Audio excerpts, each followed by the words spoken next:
So the Crossworld's Twitter account has announced a new patch coming to the game on December 3rd. The first patch in the over 2 months that the game has been out. The focus of the tweet was mainly on the new gadgets being added, but with that also brought speculation about other things that could be added or changed. I've seen a few theories of what the update could change: vehicle stats, item balance changes, or something new that we don't even know about yet. But the main thing I wanted to talk about with this video is the topic of gadget nerfs and or balance changes, mainly concerning the level 4 technical drift meta that's currently dominating online.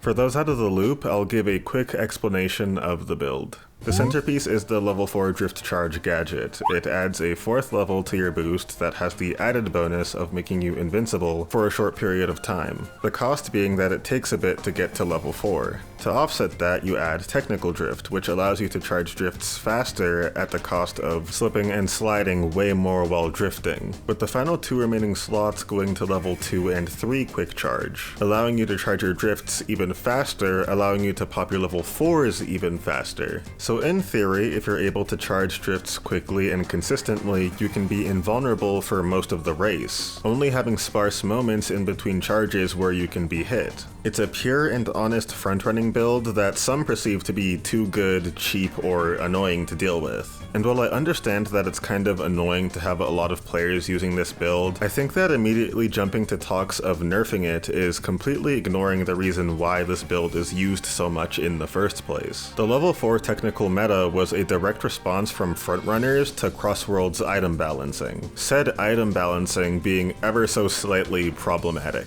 When frontrunning, you're essentially prey to any and all items that the game can throw at you. The most dangerous ones being 2 of the portal items. The slime item that not only slows you down for like 2 to 4 seconds-ish, while also making you drop both of your items, and the weights, which crushes you, slowing you down to a crawl while making you only lose 1 item. How generous. The portal items can all be countered in the same way, with any of the 3 defense items, Void, Shield, or Tornado, but also by speeding past the portal with a boost wisp before it activates. But unless you're going into first place with these items already on you, you're essentially screwed, cause getting a Shield or Tornado in first place is fairly rare. Same goes for the boost wisps. I'm not even entirely sure if you can get them in first place, honestly. I don't remember. I'm pretty sure you can though, I think.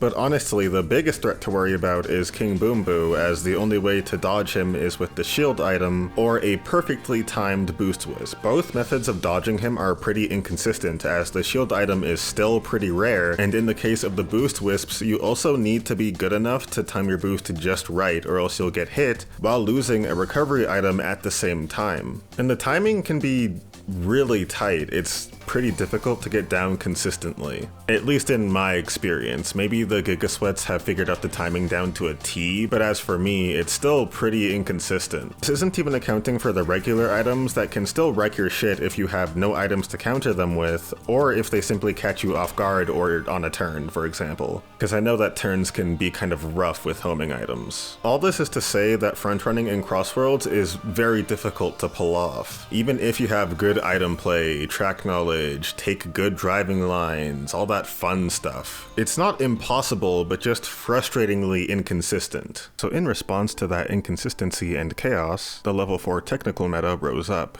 offering a solid defense to item spam that makes frontrunning much more viable than before. As a result, this build has become very prevalent with players in the higher levels of play, or really anyone who just wants to win consistently. And as a result of that, a noticeable amount of people grew to kind of dislike this playstyle due to thinking that it's unfair, it isn't, or that it's just kind of boring and lame that everyone's using the same build when Crossworlds allows for so much variety. I do understand why people may not be fond of this meta either, because it forces them into a style of play that they may not like, or due to the simple fact that it is meta. But when it comes to this build being too good, I think that there is still a good amount of drawbacks that this build has. Technical drift makes you slipperier and looser, making driving slightly harder than usual. It also can't be used in boat or air sections, so on tracks that have a 50-50 split, or ones that use all 3 like Eggman Expo or White Space, it becomes a lot less reliable. skill. This is essentially an all or nothing build for frontrunners that rewards skill more than anything else. No ring or trick gadgets to help pick up the slack, just pure driving skill that requires you to know the best lines and shortcuts to take, as well as having smart item usage. So the solution to this problem isn't to nerf a skill-based build just because it's perceived as too good. If you do that, you're not only punishing players that put in the work to learn and grow with this playstyle, you're also just simply not addressing the root cause, that being the items. If anything, we should be clamoring for better item balancing, which people have been talking about too. I don't want to make it seem as though no one was saying this before, because people definitely were and still are, but I just want to make sure that people aren't missing the forest through the trees here. So since I brought up item balancing, I want to quickly talk about some changes that I think would work well. I'd personally like to see a slight increase to the probability of getting a shield or wisp item in first place. I feel like the current defense options available to first place would work in a game like Mario Kart 8, where the only things you need to really worry about at the front are red shells, shock, and blue shells. But with Crossroads having more homing items than Mario Kart 8, two separate items that directly target first place alongside the slime item, the defense options available to first place start to look lackluster. Also, this next one isn't really a balance change that would improve front running much, but I also think that taking out the green glove's homing properties would be a good idea as well. As is, it's as if you gave a green shell a somewhat restrictive extra step that lets it become a slightly worse red shell. Not the most elegant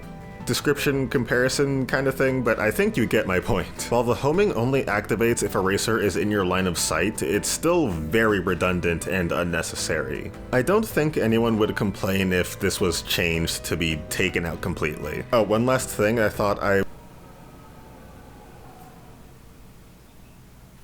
What the fuck? Okay, so, one last thing I thought of was to make the wisp timing for dodging KBB a tiny bit more lenient. Like somewhere in the realm of MK8, where it's not too difficult, but you still need to pay attention, as opposed to Mario Kart World, where it's kind of free now. From what I've seen anyway, I'm too poor to buy a Switch 2. But yeah, that's really all I wanted to talk about. Just noticed a slight trend in people saying this, and while I think they may mean well, I believe it's a somewhat misdirected take that I wanted to share my thoughts about and maybe change a few minds or potentially broaden someone's perspective on the issue. Anyways, videos may be slow for this month, but I've got stuff planned. I've got one video in particular that I'm pretty excited about, but that's a bit down the pipeline, to be completely honest. So yeah, hope you guys enjoyed my little yap session, and can't wait to play as my goat soon. See some of you during the festival. I will be grinding it.